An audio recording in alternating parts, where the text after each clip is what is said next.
That just reminds me that... Hello and welcome to Double Issue. You got me. You got me. Hello and welcome to Double Issue. Daniel's doing the opening this week.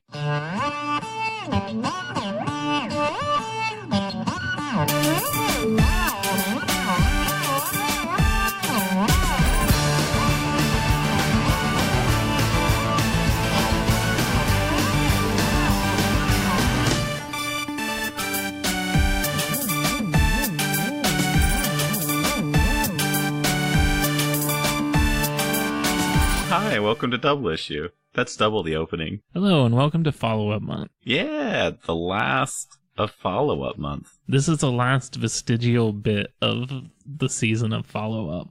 It's that unseasonably warm day in the middle of winter. A lingering cold on a hot day. Actually was today. It was like 68 or something when I went out earlier. Oh, man. And we just had an ice storm 2 days ago. Yeah. No, we actually were like, I had to work off last Thursday because it was so much ice out. We were all bundled up just yesterday because of how much snow and ice was outside. And then today we had flowers blooming. Yeah, so perfect time for that little bit of follow-up we have to do. But yeah, this is the show where we're making a fiction universe. And then we're writing stories and asking questions about that universe. And this is the first episode of the year. Oh, man. What a weird one to open on. Should have planned that better, huh? Yeah, it's fine.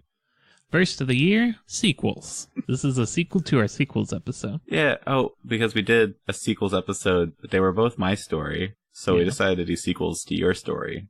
And is it the last 3 stories I've written, or have all been Tabula Rasa?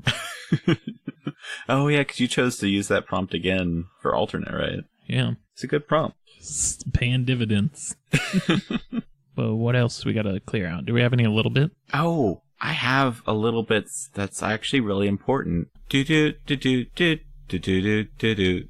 Little bits. Daniel's little bits. Oh, no. Who died? No one. Everyone's fine. I went back and reread Reflections, my story with Barney first arriving with Garth. And I realized that in that story, Barney is super mad at everybody, and he's really anti-alien. Mostly because he and Garth are fighting. And he thinks that Amy's an alien, because that's what everyone believes. Oh, yeah. I never made them make up over that. Yeah. And the last time that Barney and Amy were in a story together, they were super chummy and happy with each other. Yeah. So I need to clear that up at some point. Seems like we need some story to bridge the gap. We do. And it was not a continuity error. Yeah, that's it. That was forgotten about. It was planned, and there's a mystery about. So I just wanted to say it out loud that I realized that, but also that I should write a story at some point to fill in that gap. We both saw Spider-Man, right? Yeah. Do we need to make that a bonus episode? Nah, not fresh enough on my mind. It was really good, though. Yeah. Oh, man, the soundtrack was amazing. The animation styles were amazing. Yeah. It sort of looked like stop motion. Yeah. Sometimes. It's 12 frames a second instead of 24. And they copy those frames twice, so it lingers a little longer. But then different characters would be on different beats or something like that. Because there was one scene where Peter and Miles were on different beats of the motion. And I was watching a thing about it. It was really cool. It's really interesting. I want more animated, big budget, superhero movies. I did start watching XTaKeRuX, and it's amazing. It feels like it's almost like a double issue universe. If it had gone on for a couple more generations and everybody has powers at some point. So they're just amazing things. One guy has a coffee cup for a head and it's just a thing. A new show I need to watch and make sure Daniel's not stealing everything from it. That's right. Watch out for small karate boys working at super bodegas. But do you want to get into a story? No. Okay, sounds good. Play the credit music. We don't have credit music. What? We can't use that joke. We just play our theme song, but in reverse. Oh, yeah. Probably sounds good.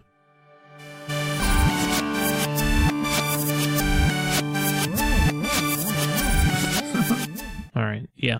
Let's do your story. All right.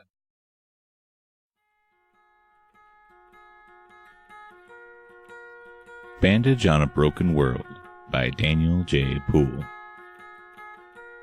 Mechanical legs curled into the giant spider's body. Its steel construction groaned under its own weight. I went through the motions of my old life. I smiled to the cameras. I swept armfuls of people out of the wreckage. I even acted shocked when the junkers sprang from their mechanical monster still alive. They waved a doomsday device around and monologued about the futility of heroism. He lectured the crowds about the absurdity of hero worship. He wasn't wrong. Even with the light of my sun all around me, I felt cold. Even with hundreds gathered to watch, I felt alone. I was home, but it felt alien. I felt alien. All will tremble and bow before the might and majesty that is the Junker. I am the most powerful force in the world, upcycling your doom. It is by my hand that I will reshape this planet into a green oasis of beauty. Even you, Amy Dangerous, are no match for my wondrous intellect. Yawning, I flicked a wave of force at the junker. It rippled through the air and broke his hand. I slipped through the gravity well to catch the device mid-fall. Each moment passed in slow motion. To the world watching from their homes, I was a flash of light and a smile. For me, it seemed like hours passed. Taking time, I walked around the crowd, inspecting their terrified faces frozen in a moment I was separate from. I was living in a future past their present, but still stuck in their moment. It made me want to scream. How could they stand there staring? What is wrong with them that they can't help themselves? Why are they so slow? I took several deep breaths, forcing myself to relax. I eased my consciousness back into their flow of time. It was like wading into an ice-cold stream. The slowness of the world was chilling, but exhilarating. The atoms around me began humming again. Then the flood of thoughts and feelings washed over me. All at once I could hear the blood pumping through Junker's head. He was cursing me internally, but externally he only gulped. I remembered to brace myself before the crowd began to cheer. They were deafening audibly and mentally. Their cries felt hollow. If they were actually happy about the Junker's defeat, it was because it meant they could put off shouldering the burdens that created his ideology. The gathered crowds could rest easy now that they didn't have to face their own sins for another day. All my time away, and I was still a bandage on a broken world. "Amy! Amy! Hey, Amy!" The voice snapped me out of my haze. Paladin was shaking my shoulder. Her worried voice betrayed her formidable-looking armor. I started to say something, but she talked over me. Yeah, you're back. Awesome. Midas City is under attack. Wrath is finally making his move. I've apologized publicly since, but I took off with enough force to throw most of the surrounding crowd off their feet, and left an impact crater where I stood. The earth became a blur of colors as I lifted back into the sky. The early morning sun wheeling backward into early evening. My mind was racing, but blank. My body was reacting on instinct. Why was I in such a hurry? I wouldn't answer myself. I just flew. When the golden city glistened on the horizon, I came to a stop. The force clapped in the sky like thunder, rolling back the clouds. On the battlefield below me, Raph's army of cyber warriors created stripes of red shield walls stretching to the sea. Mechanical walkers, rolling fortresses, and a handful of kaiju packed the green hills like evil acne. Hovering above the walls of the city were 1,000 golden centauri raptors. They looked like wingless angels in the setting sun. Standing between the armies was a hero I had never seen before. He wore a similarly golden uniform with an Aegis A shield emblazoned on the cape. His blonde hair thrown over his shoulders in flowing waves. He was yelling to Wrath about truth and justice in a dramatic way. Every now and then he would flash a smile to a camera crew on the battlefields. Cuphands was speaking through gritted teeth to McNaughton. Why do we hesitate? We could destroy them. I could destroy them. Michonne shook his head. Please, using your power at this level could tear a hole in reality. This will work. Cuphands scoffed. He said, I don't need Gold Star to broker a peace with an animal like Raph. He only understands violence. I could give it to him. So, Michonne said, you may be right, but a straightforward war could decimate my raptors. we wouldn't be able to police the city. You couldn't keep control without us. Don't be so sure, Cuphands said. Michonne wasn't listening to him. He was focused on Goldstar. The Centauri said, I don't know where Aegis dug this guy up. It's like he's from a different world. He laughed. If Amy were here, she'd... Amy? He turned to me with his jaw hanging slack. When did you... How have you... I thought you were... When? I used my forefinger to close his mouth. Just like 30 minutes ago. I've been better. I'm really alive. I think your last question was a repeat. His lips pressed into a smile, traces of tears wetting the corner of his eyes. He said, We all thought you were dead or in a different dimension. I'm so glad to see you. I missed you. I gave him a wink. I missed me too. He smiled at that. I asked, Who's the stiff? A negotiator. Cuphands jumping into the conversation. Someone requested unnecessary help from Aegis to deal with this little diplomatic situation. Much like your help is unnecessary, Michonne said. That is Goldstar. He is some new hotshot at Aegis. I requested help in defending ourselves, but he's all they sent. The blonde hero threw his cape back in a flourish and shot his camera crew a smile. He was saying something about how cities are like big apples that you chew and crime is the worm that doesn't taste good when you chew. Wrath was nodding along like he was following, but his 1,000-yard stare told a different story. Hey, Hornhead! Goldstar yelled. He thrust a hand into Wrath's chest. Are you listening to me? The bull demon's eyes crossed. His nostrils flared. One of his hooves dug a rut in the ground. Michonne rubbed his eyes and pinched his nose. He said, Amy, I can't say how happy I am to have you back. This time I rolled my eyes. I said, That's a new tune. Last time we talked, you sounded like you never wanted to see me again. He started to laugh, but stopped. He took his golden eyes off the escalating diplomatic emergency. What? The last time we talked was on that... He glanced at Cuphands and then back to me before continuing. Recon mission. He coughed. I haven't seen you since before artificial insurrection. Yeah, right.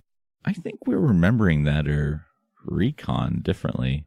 I said, theoretically asking for a friend. How long ago was that? Michonne looked me over before answering. That was 3 years ago. It's 2018. Why? How long were you gone for? It's only been 3 years here, I thought. Wait, artificial what? He started to say something, but the familiar sound of a fist breaking a jaw snapped our attention forward. Raph's jaw hung slack. He roared and threw his own punch.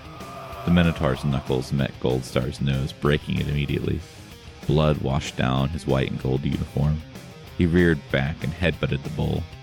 The strength of his hit put Wrath on his knees for a moment. The bull demon stood up, using his axe as a crutch, and swung it wide. Goldstar caught the blade with his forearms. The blade inched toward his face before he snapped it in half with a roll of his arms.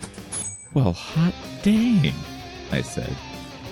He might have things under control. Wrath pointed at the camera crew.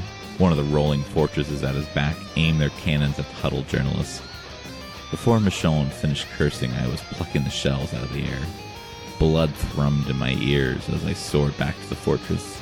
My heart pounded as I tossed the bombs back inside the artillery tubes. When I slowed back to normal speed, I watched confusion on Wrath's face turn to anger as he realized what I had done. I smirked and threw myself into a punch. The shockwave knocked his troops off their feet. The mechanical walker took a knee to steady itself.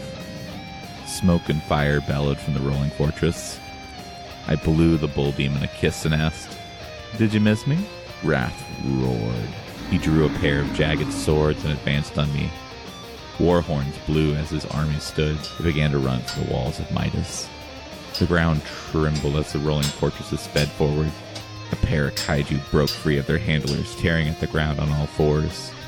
Mechanical walkers took flight with searing jump jets. Rage troopers echoed their leader's roar and began running for the city.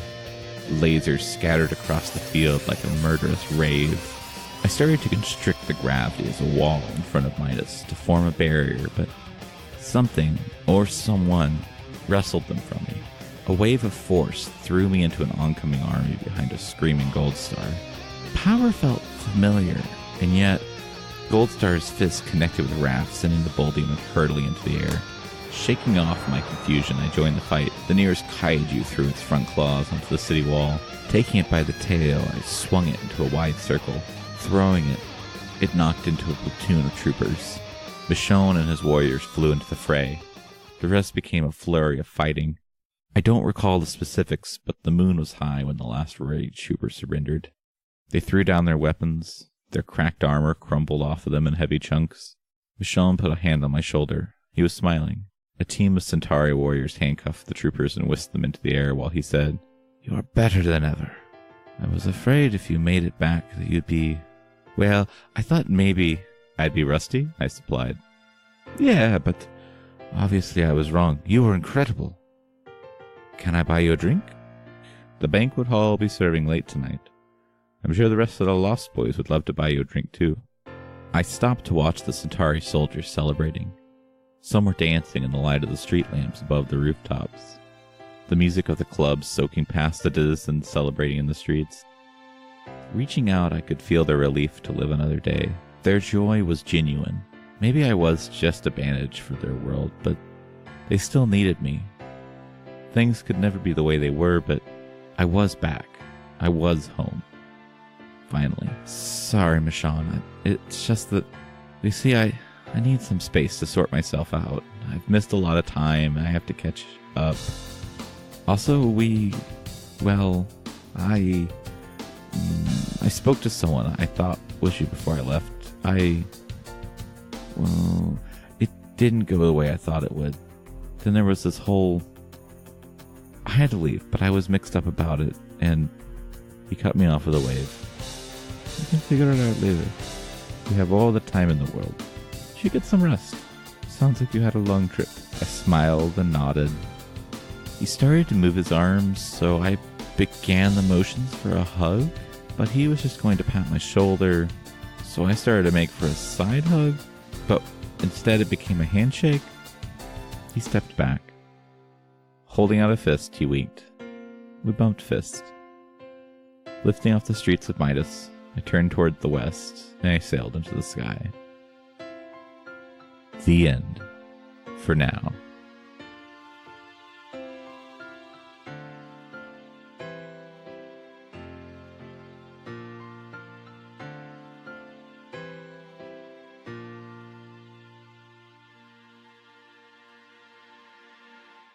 And we're back. Whoa. So, there's a lot going on. Yeah. You did the sequel to my Void story. Yeah. I hit a road bump starting this story because I started it. I'd forgotten that in your Void story, at the end, Amy mentions, like, doing some different adventures as soon as she gets back. So I picked up way too soon. Like, she was still falling through the atmosphere. And then you were going to rewrite the events of what I said happened. So instead, one of the things that you'd mentioned in your story was the mechanical spider fight. Yeah. So I jumped to that. Yeah, and you brought in Junker. Junker. Yeah, that's how I kept reading it when I read it. Yeah. I thought it'd be fun to finally get him in there. Yeah, and you gave him like a... Like eco-terrorist. Yeah. Yeah. An upcycler. But yeah, and then when you got to probably the most in-depth description of Amy's powers to date. Yeah. I kept writing them, and it's like, that seems too much. So, yeah, let's just keep going. Yeah. It's something I might have written into mine if we knew the nature of her powers. When I wrote my story originally. I was going to say, we've touched on a little bit here and there about what her powers are, but then we've talked a little bit about how she kind of, like, she doesn't necessarily talk about her past as much, it seems like, to people, and exactly the extent of her powers. So I like the idea that she's kind of really reserved about all that. So you just feel all the molecules and, like, go faster than time. I had the thought on that, because I don't know if I got it across well enough, but I was thinking, like, she can will herself to, like, experience time faster.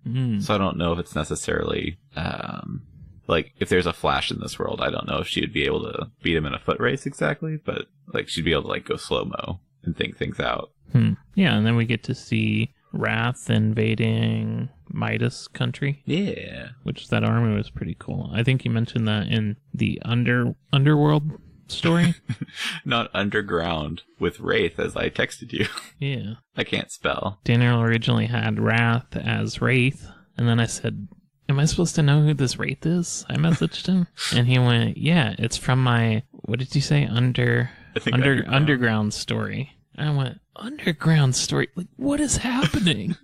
But it was supposed to be Wrath from his underworld story. I just felt like I had fallen into a different dimension that was just slightly different. In this universe, I made just slightly different choices on the naming of characters and story prompts. Yeah, but we see him invading. Though I don't know if we're given really a reason why he's invading, but he just is. I've got ideas on that. Yeah. I think, because I was thinking about this while writing it, that maybe Pride? I think it's like Lucifer. Which one was Greed? It's like the gold demon guy? The Greed Goblin? Yeah, the Greed Goblin. I think it's maybe he put the idea in Wrath's head that Midas would be like a hard fight, and Wrath is just about challenges. Like, yeah, I can do that. I can take down this town. And so I think he wanted to pillage the Golden City, but he just didn't want to do the footwork. But it's not set in stone. That was just a thought. So it's set in gold. Set in gold. The city of gold. Soft metal. And speaking of gold, we have a gold star. Gold star. We finally see Gold Star. And I have to mention here that the appearance of Gold Star is very different than I imagined in my head. I just kind of like copy and pasted Superman in my head and put a gold star on his chest or something. Instead, he's got beautiful, flowing blonde hair. I kind of stole from My Hero Academia and kind of thought of a pseudo, what's his name, Ultra? Yeah, buff alfalfa. Yeah. But just with, like nice, thrown back, windswept hair. I imagine him now as Fabio. Yeah, that'd be pretty good. And then we get to the meat of the matter, is that this story proves conclusively that Daniel is a Michonne apologist. I just had to get him in one more time. Not even that. He makes Michonne look like a real good guy here. A real upstanding citizen that only ever wants to do good for people. At the supervillain city. Daniel took this opportunity to vilify Cup Hands even further. And exalt Michonne. I can neither confirm or deny these accusations. Michonne's a bad dude, whether you're willing to accept it or not. He is. Michonne's a bad dude. As shown in the story that I introduced him in when he murdered people. Yeah, but I just feel like ever since you introduced him with all that murder, you went, I really want to see him succeed in everything he does. I think he has a good arc built in with his really terrible turncoatiness early on in his career, and then since then he's just been a good tortured soul in a bad situation. Well, time will tell. Time will tell. He did. He did. He's dead. He's very dead. Man, I can't wait till we do a follow-up to that storyline. You better get to that robot first, or I'm gonna make it, the power of love is coming through my circuitry. Oh man, the power of love turned me good. I'm a good robot. Michonne was never bad. I had it in my heart all along, and now that I'm cold and unfeeling, I can feel and be warm. I'm a puppet with cut strings. Your tears, they have transformed my metal body into flesh. Is that Backstreet Boys playing on your iPod? Oh yeah, I think the last thing I wanted to bring up is there was like a huddled journalist. Was that the journalist that was writing the story in the other ones? Yeah. About Cup Hands? Did we name the Cup Hands person? The Cup Hands journalist? I don't believe so. Yeah. Because then I've got a journalist on Reflections. I named a journalist in Amazing Richard. I named her Blanca, but I don't know if that person has ever come back again. We should bring them back? But you just mentioned a journalist, and I just wondered if it was the same one. Oh. I was originally going to make it Janice Jones from My Reflections story, but I cut out a big section with her, so a lot of her stuff got cut, so it could be anyone at this point. You mentioned if Amy had a race against a speedster. Oh, yeah. Do you think that would be a wacky race? It'd be a very wacky race. I can't think of Snagglepuss's line now. I was about to come back with that. Oh, there we go. Exit stage left. Oh, I did have a note, because we talked about in Craft Corner about the things we take from what we're reading. Mm-hmm. I've been reading George R.R. Martin's The Thousand Worlds series. Mm-hmm. And something I just love about the way he introduces concepts and ideas is he just drops them in and gives them no explanation if it's not important to the story. Mm-hmm. So, like, in one book, he was like, the character had a screamer. The long barrel, like, pointed right at the guy's face. And I was like, what's a screamer? I know it's like a gun. And in a different story, they were like, the screamer melted the flesh right off the bones of this person. I was like, oh, okay. But I read Plague Planet, and it was like that too, where it was just, it would drop in details of things. It would just kind of leave empty spaces for you. Do you mean Planet Plague? Planet Plague. Thank you. So I borrowed that for whenever I was making up Raph's army. So, like the walkers and the rolling fortresses and stuff like that. I was like, I'll just drop it in. It sounds good. Yeah, no, that sounded pretty good. I liked it. Yeah. But yeah. Do you want to do your story? Nah. Okay. Credit music. Ba-da-ba-ba-ba-bam. Reuse that joke.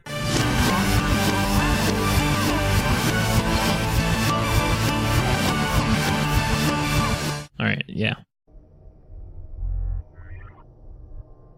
Seeds of Hyperion by Quentin A. Pongratz. 17 weeks ago, I fell into a mirror, and a being whose name has letters extending off into dimensions I still can't begin to comprehend told me a story. It was a story of birth and growth, of failure and impotence, of power and motivation unmatched by ability, of death and hope. In the story, the skies turned to lights, growing brighter and brighter.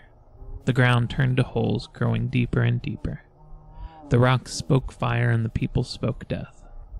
Then it was cut off, trapped in a vast darkness, trapped in a space of its own. A space without space or time or dimensionality or warmth, a vacuum, a void. What could it do? Nothing.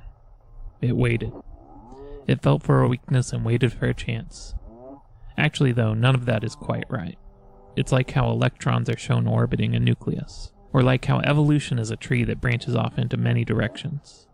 A complex concept simplified for a simple mind. All that it told me wasn't actually how it was. I only absorbed what could be mapped onto my mind. How could I see a fraction of what it wanted to convey to me? How do you explain integrals to an ant? 16 weeks ago, I woke up in a hospital. The tubes in my arm pumping a liquid into me. The beeps in the periphery and the chatter in the distance kept it from being too quiet. Why was I here? Was any of that other stuff real? I blinked and time passed. I surfed in and out of consciousness. I saw more visions. But I never saw anyone visiting me. I never saw any doctors checking on me. Was I even in a hospital? 15 weeks ago I felt smothered. It wasn't an intense smothering or an immediate suffocation.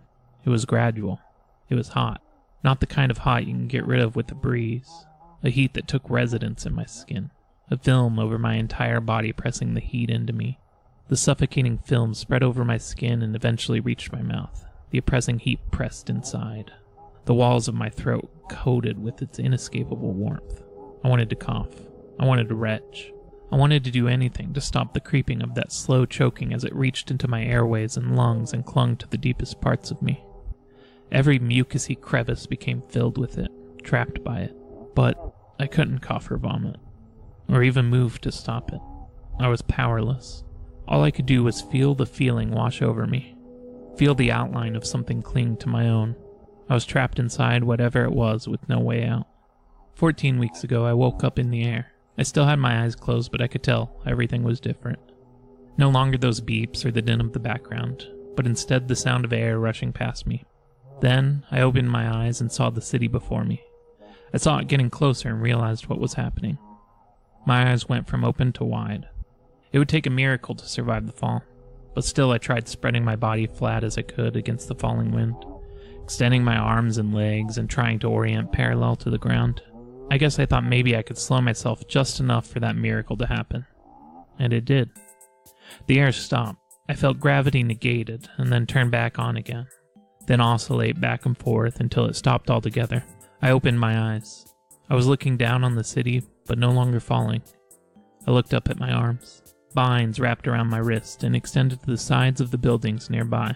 I looked down my body. Vines wrapped around my ankles too. Did I make them, or did it reach out and save me? 13 weeks ago, I swung through the city on vines. I felt myself unshackled from the mortal experience in which I had been trapped. So much more freeing than jumping from rooftop to rooftop. This was true power. Power that didn't fade. Power without a time limit. I knew what all the rest of them felt like finally. Before I was just playing a superhero, but now I could finally be one. I started kicking around ideas in my head. Something with vines? Something ivy? What would I do for a costume? What were the limits of these vines? I had a lot of testing and research to do on the whole deal. 12 weeks ago, I woke up underwater. I opened my eyes and saw the ceiling undulate and ripple before realizing I had fallen asleep in my tub. I had come there to get rid of the itching that seemed to have infected my whole body. I remembered the itching and I stayed beneath the water. I wasn't drowning, though I wasn't breathing water either. It was more like I didn't need to breathe at all. It had to do with how my powers worked. I wouldn't really know the whole nature of them until later, but reality was overlapping. But I existed as both one of the tree race and a human. With my lungs overlapped with the tree lungs, I was able to endlessly cycle between oxygen and carbon dioxide. A nice little closed system. 11 weeks ago, they named me the Green Knight. Turns out the itching was my skin trying to coexist with the new bark coming in. I got used to it after a while. I thought it looked like a set of wooden armor, so I went out and got a wooden helmet and a wooden sword. Nice little knight theme. I was hoping they would call me Sir Arbors, honestly. I even started a social media push for it, but the Green Knight won out. 10 weeks ago, I fought the Russian on Oak Street again. We ended up doing just as much damage to the street as last time, but I guess I looked the part now, because when Northwest Sentinel showed up, he shook my hand and thanked me. 9 weeks ago, it spoke to me. My avatar. I scratch at the fabric and you are the ripples my fingernail creates. I breathe and you are a fraction of the exhalate condensed. You are a skin cell falling from my scalp. The seeds you ate are a lightning rod for my power. I was weakened, nearly destroyed. My essence spread so thin across your universe. The only survivors, those away from home. You are to save them. You are to deliver them. You are to take them home. You have failed in everything you have set your hands so far in your short life. But now that I am with you, inside you, you will never fail again. I am in your heart, and all your actions will be an extension of my will. Make choices and do not be afraid. They will never be the wrong ones ever again. You are divine. You are chosen. You are mine. 8 weeks ago we met with Spruce. He didn't recognize me from before, what with my skin being covered in wood, but he did recognize me as the hero that had been making a name for himself. I told him I needed to get in touch with everyone. I was on a mission now. I had to gather all of the trees. I had a plan to be their shepherd, to take them to the chosen land. I don't know how I knew what I had to do. I just kind of followed what was in my heart, and somewhere deep inside, I knew it couldn't mislead me. He didn't want to help at first, but then I put my hand forward and held open my palm. A flower sprouted from the cracks in the bark. It grew upward, leaves sprouting from the stem as the bud continued. Then, reaching an endpoint, the bud sprouted into deep red petals with a light at its center. The flower turned around to face Spruce, and his eyes lit up with that same light. He sniffed and nodded. My first disciple. 7 weeks ago, we gathered most of the treelings on Earth in one place. The ones that were heads of the gangs, the ones that ruled sections of the now-defunct distribution network, the elders we would need to convince, those that acted as heroes on this world and those that acted as villains. Though they stood on opposite ends of the room, as we couldn't have pesky things like morality getting in the way of the future of their entire race. Spruce gave a speech first. He attested to my vision. He argued for my place at the head of their table. He did his best, really. But words weren't enough for this. I had to do something to sway them all. I got up to the podium. The din of the crowd died down, slowly at first, but I waited it out until I had their complete attention. I pulled off my helmet. My face was a smoother wood than the bark that made up the rest of my armor. I put my hands to my face, fingertips resting on the openings, pointer at the eyes, middle fingers in the nostrils, pinky and ring in my mouth. Then with the thumb as the pivot point, I pulled. I ripped the wood from my face. It hurt. I didn't scream, but it was one of those situations that would have warranted one. The cracking of the wood splitting apart was almost deafening. I'm not sure if that was because of how close it was, or if it really was loud enough to be heard at the back of the crowd too. Splinters flew off in chaotic directions as I kept pulling. When I think back, I wonder how I knew this would work. How I knew that pulling my face apart would, 1, be possible, and 2, reveal my human face underneath. I stood there exposed before them. My wooden face, a mask parted. My actual face, a divinity exposed. 6 weeks ago, we finalized the plans. We were going to build an ark. A ship to take us from this place and to the stars. To a new soil in which to put our roots. A place to let them flourish and grow and not be impeded by this crowded, filthy refuge they were forced to take. The plan would take some time to fully enact, but with everyone's help, we were sure to see the fruits of our plan come to pass soon. 5 weeks ago, we gathered the materials. 4 weeks ago, we started building. 3 weeks ago, we were attacked. It was those damn conspiracy nuts again. This time they didn't burn everything down. This time we took care of them real good. Last time I took pity on Eugene. This time I bet Eugene wishes I hadn't. 2 weeks ago, we regrouped. We recovered. They hurt us. They delayed us. But then, what is a delay in the face of eternity? 1 week ago, we reached completion. It didn't look like a spaceship to me, but what did I know of alien engineering? Besides, it felt right in my heart when I looked at whatever we built and knew that it was pleased. I had completed it. My purpose was fulfilled. Soon I would be able to reap the rewards of my service. Soon I would be happy. Now, if you go where the Lucky Car Wash was on 4th Street, you can't order the deluxe package. That place is torn down. If you go a few miles west of there and a mile south, you'll see a warehouse. The warehouse we built. I was sure it was away off this planet. If you ask me for a genesis of that thought, I'm not sure I could give it to you, but I was so sure. So sure. I still don't know exactly what it is we built. I don't know its purpose. I just know that it pleases whatever gave me my purpose.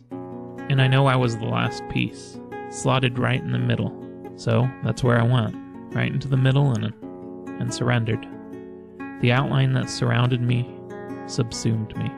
That reality took over. Roots sprouted, dug through the concrete, connected with everything we built. I was a part of it now. This is where I'll stay for, I don't know how long. Eternity? That's what I was promised, at least. I can't complain, though, and I don't mean that just literally. I can't complain because now I know I'm making a difference. I know I'm helping. I know I'm succeeding. I'm not a failure anymore. I'm not alone anymore. I'm not an outline waiting to be filled. I'm happy. The end. My scene is a woodland glade. In the center is a beautiful bubbling spring, surrounded by 3 trees. There, and there. Oftentimes in the early morn, a pretty little rabbit would run through the woodland glade to quench its pretty little thirst in the beautiful bubbling spring, surrounded by the 3 trees. There, and there. One morning, while the pretty little rabbit was busily engaged sucking up the aqua from the beautiful bubbling spring,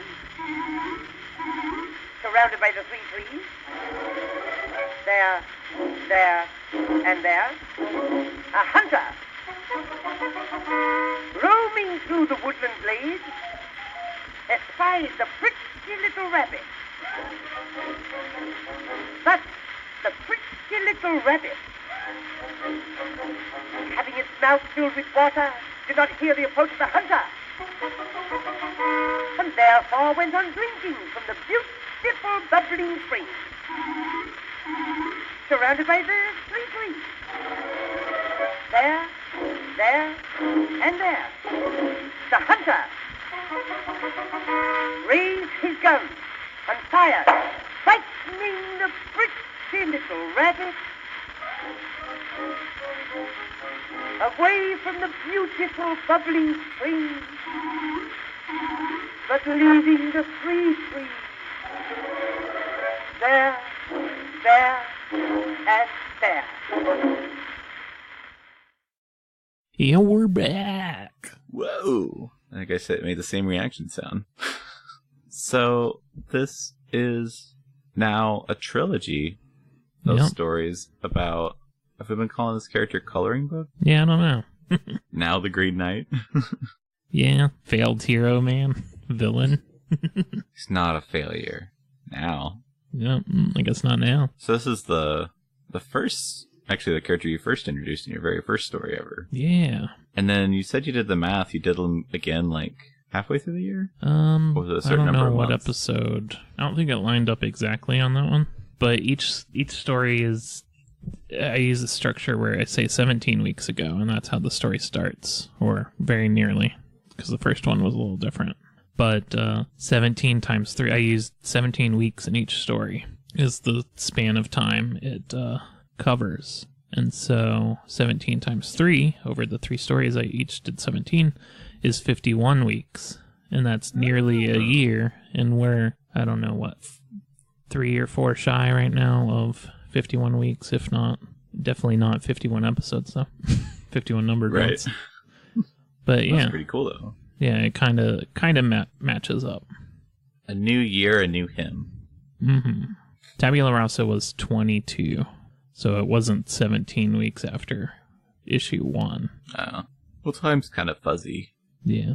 Or the way we're telling narrative is kind of fuzzy with time. Yeah, but roughly covers a year in world. That's really cool. So I read some of your notes, and I liked your use of the word treeple.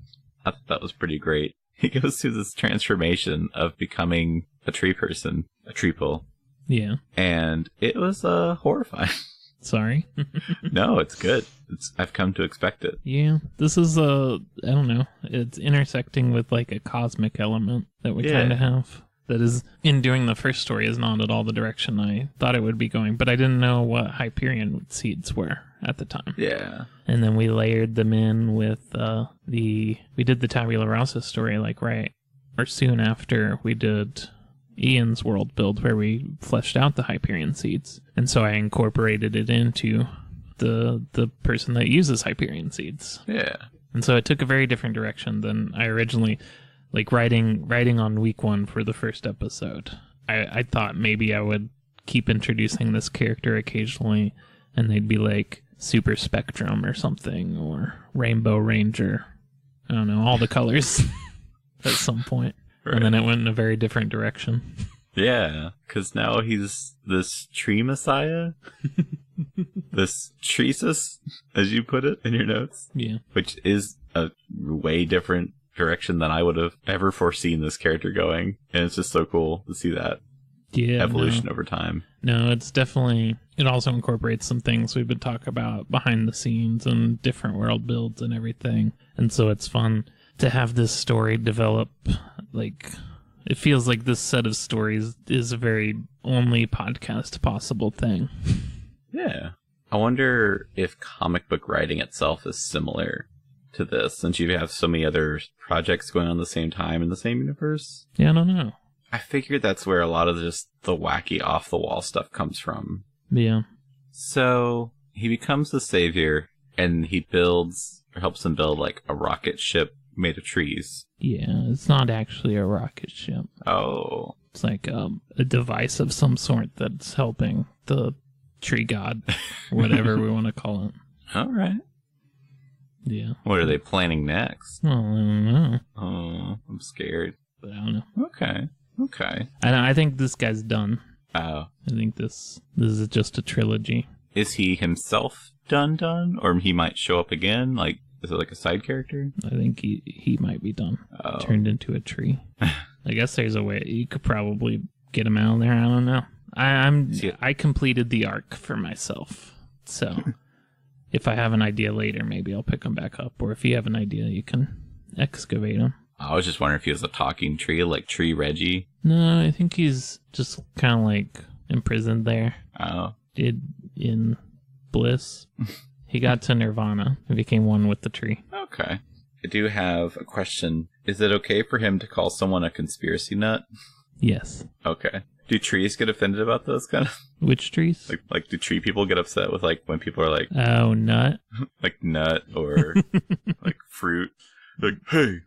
No, I don't know. He didn't say it out loud, I guess. These are his thoughts. So maybe they do get offended.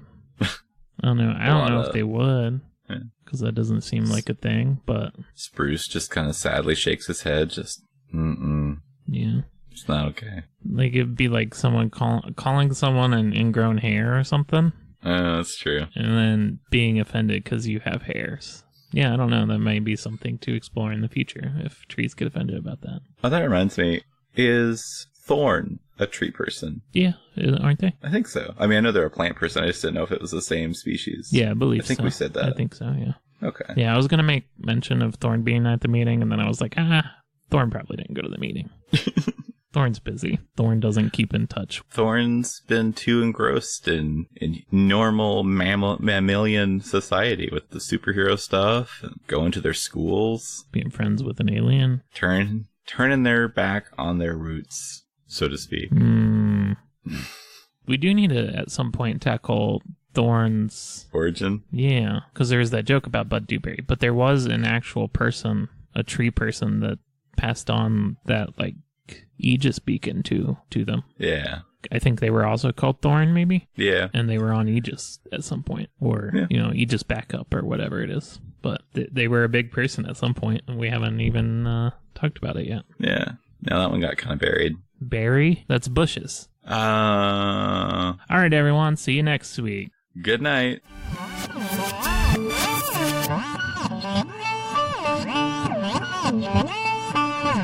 I'm going to get accused of being way too into body horror again. No, it's good. Just lean into it. Rip off more faces in 2019, Quentin.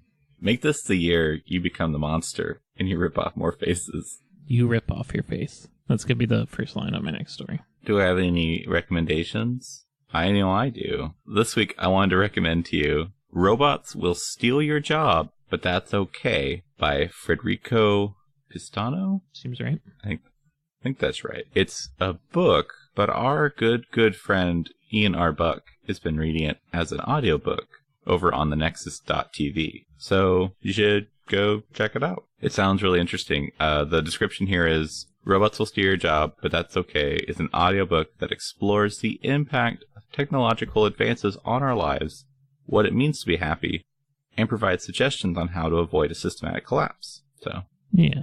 It sounds a whole lot like the comic book I got from you, Let Go. Oh, yeah.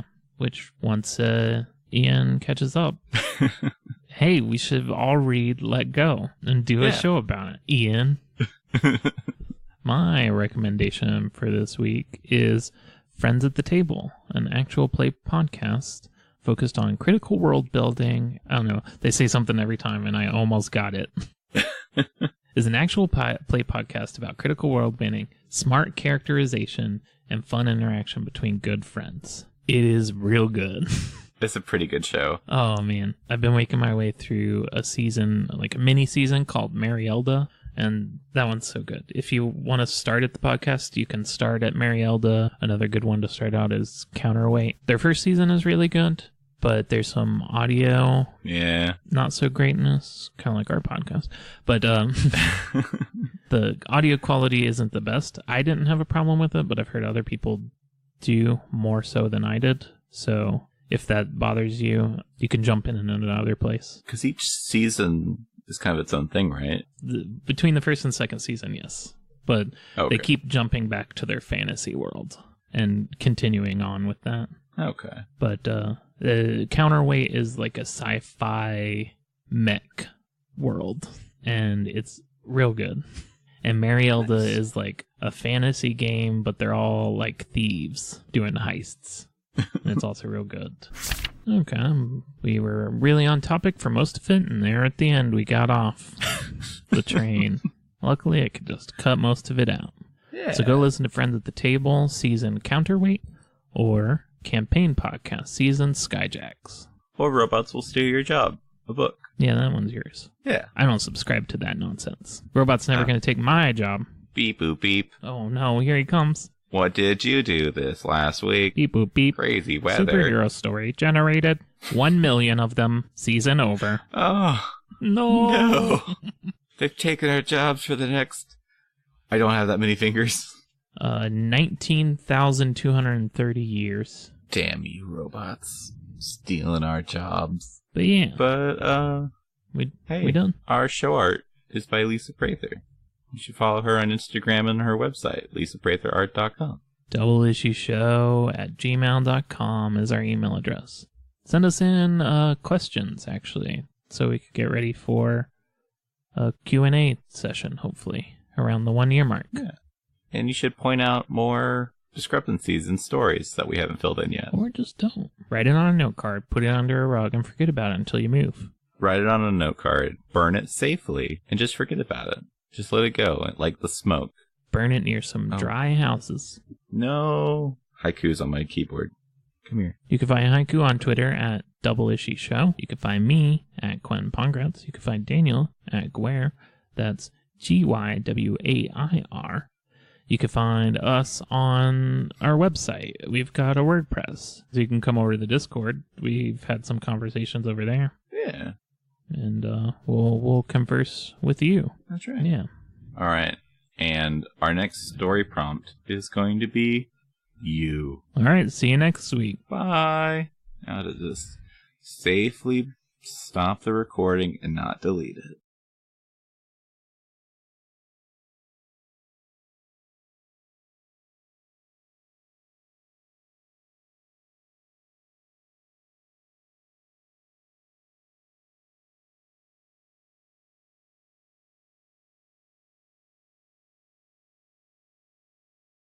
Does Fabio have any kids that could play him in the movie? Let's see. Ryan Gosling really identifies with Fabio's tragic pigeon accident. Maybe. Let's see what this incident. Yeah. Ryan Gosling really identifies with Fabio's tragic pigeon incident. It's from Vanity Fair. Wait. On March 30th, 1999, it was reported that a goose hit Fabio when he was on Apollo's Chariot roller coaster at Busch Gardens. Yeah, you didn't see that? No. Oh, it's awful, though, because it was a 64-meter drop. Oh, yeah, no. Oh, okay, never mind, this sounds terrible. Yeah, here's a headline. Fabio killed a bird with his face. I'm sure it was a terrible event at the time, especially for a model.